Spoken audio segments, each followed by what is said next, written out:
और अब आपको सीधे लिए चलते हैं सिंगापुर के दौरे पर, जहां पर यूपी के मुख्यमंत्री योगी आदित्यनाथ पहुंचे हुए हैं। यूपी में निवेश आए इस प्रस्ताव को लेकर मिशन निवेश पर सिंगापुर के दौरे पर उत्तर प्रदेश के मुख्यमंत्री योगी आदित्यनाथ को आप तस्वीरों में देख सकते हैं। सिंगापुर के दौरे पर हैं यूपी के सीएम योगी आदित्यनाथ और यहां वो प्रस्ताव लेकर पहुंचे हुए हैं कि निवेश अधिक से अधिक यूपी में आए। उत्तर प्रदेश में किस तरीके से इन्वेस्टर्स को लाया जाए, निवेश करवाया जाए, इन्हीं सब तमाम बातों को लेकर मुख्यमंत्री योगी आदित्यनाथ सिंगापुर के दौरे पर पहुंचे हुए हैं।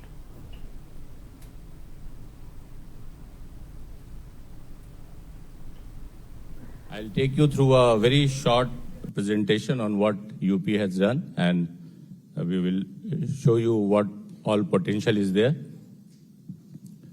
So we have, population-wise, we are 250 million, almost, if it was a country, fifth largest country. Land area of 243,000 square kilometers. Economy 350 billion US dollars, our GSDP. And the population, it's the largest consumer base. We constitute 17% of the national population. 56% of it is young, providing you the opportunity to skill them as you want them. And we have excellent connectivity, be it roads, expressways, or airports. We have 16 operational airports. 4 of them are international. One, the largest in Southeast Asia, is coming up at Jewar. It will be operational from next month. 55% of India's expressway is in Uttar Pradesh.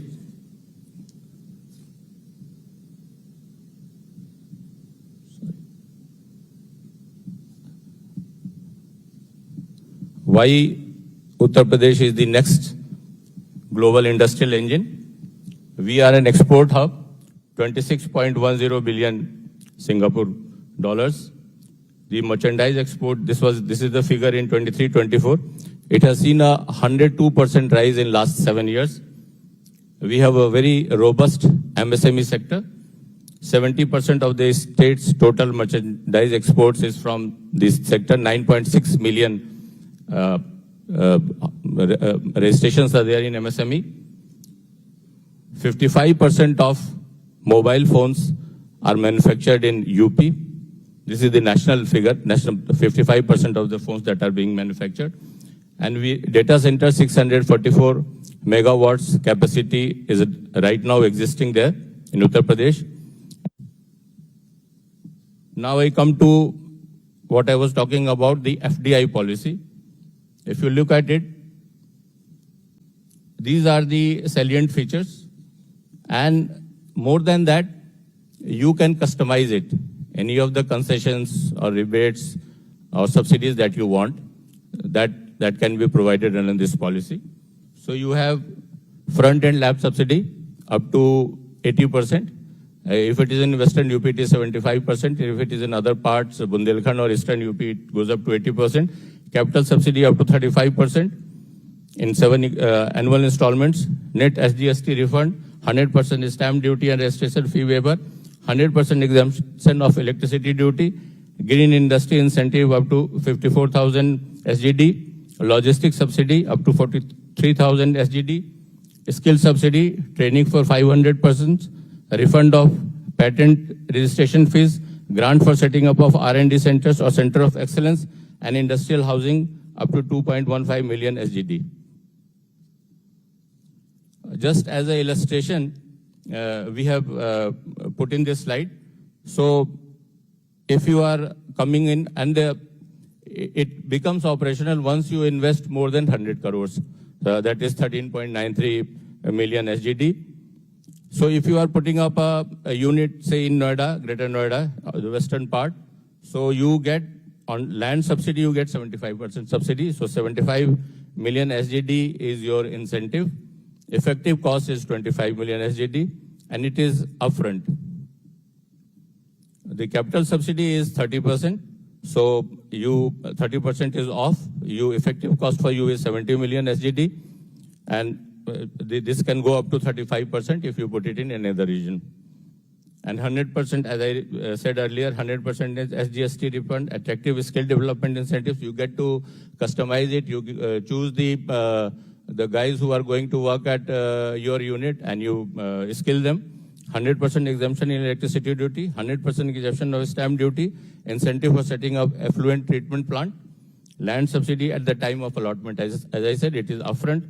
SGST benefit for a period of 10 years, and electricity duty exemption and skill development subsidy for 5 years. Capital subsidy in 7 equal annual installments. So this is in a nutshell the FDI policy.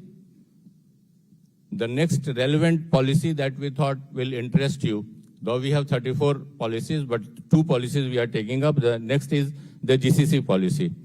The sector highlights are, we are 6th, UP is 6th position in software exports in India. GCC hub for software and tech sector is already there in Noida, Greater Noida area. We have 6 software technology parks operational in Noida, Meerut, Lucknow, Kanpur, Agra and Prayagraj, serving around 300 registered IT units. 3 parks are under development. Noida has about 14% office space of the country, and that is at competitive metro pricing. Now, under the policy, what we are offering is land subsidy of 30 to 50%, again, depending on the region you are coming in, of capital subsidy. Capital subsidy is 25% of eligible investment up to 25 crores, that is about 5.38 million SGD. Interest subsidy of 5% on loans up to a maximum of 22,000 SGD for 5 years. 100% exemption or reimbursement of stamp duty. OPEX subsidy of 20% on lease bandwidth power up to 17.20 million SGD per year. Payroll subsidy of up to 2,674 SGD per employee per year for 3 years. So this is the SGD policy, the GCC policy. Now, there is a huge potential under tourism, as I said, and we have the Buddhist circuit and famous places, that religious places you have heard, that is there. Ecotourism is another opportunity. For investment facilitation, we have Nivesh Mitra, Nivesh Sarthi, and online incentive management system. So as soon as you are planning to invest, you apply online, and we assign a relationship manager to you. He handholds you. He takes you through the whole process till you set up the unit, and even after that. These are a few of the companies that are with us. And we are also developing an area by the name Singapore City in Yamuna Expressway Authority. And it's about 500 acres, proximity to international airport. As you see, Sector 7, it is just next to the Jewar International Airport. And the land use will be mixed land use with world-class urban planning. 70% will be industrial, 13% commercial, residential 10%, institutions 5%, and amenity 2%. Potential sectors for you would be medical devices, electronics, semiconductors, automotive components, AI and robotics, logistics and warehousing, aviation-linked industries. And we come to the last slide. I'd like to sum up that there is rule of law. Honorable CM sir has ensured that. And the first beneficiary is law and order. And contract enforcement naturally flows from this. Systemic improvements have been brought in, ease of doing business, deregulation, stronger institutions, and there is no reading between the lines. So there are no fine prints for you. You come in and invest.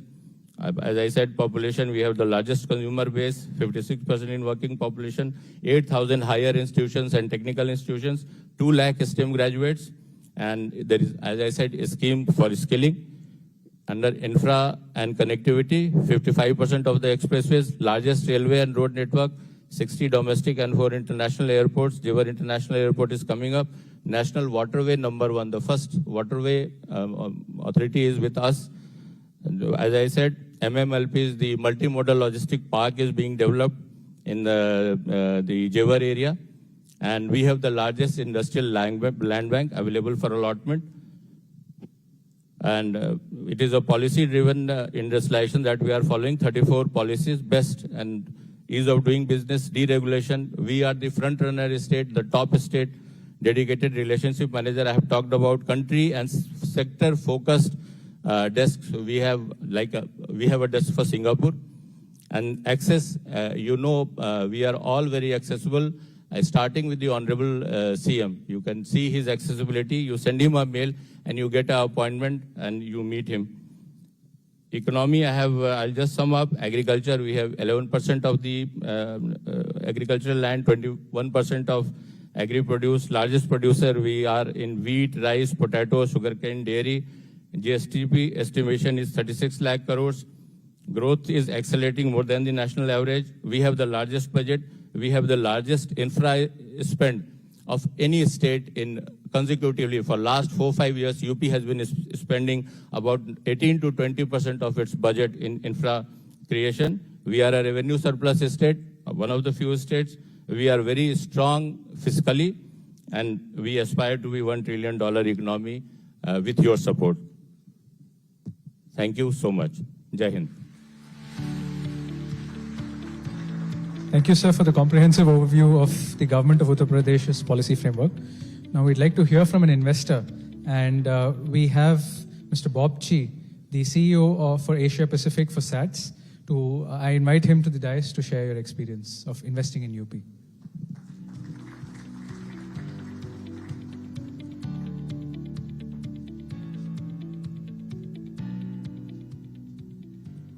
Honorable Chief Minister, distinguished guests, ladies and gentlemen, namaste. It gives me a lot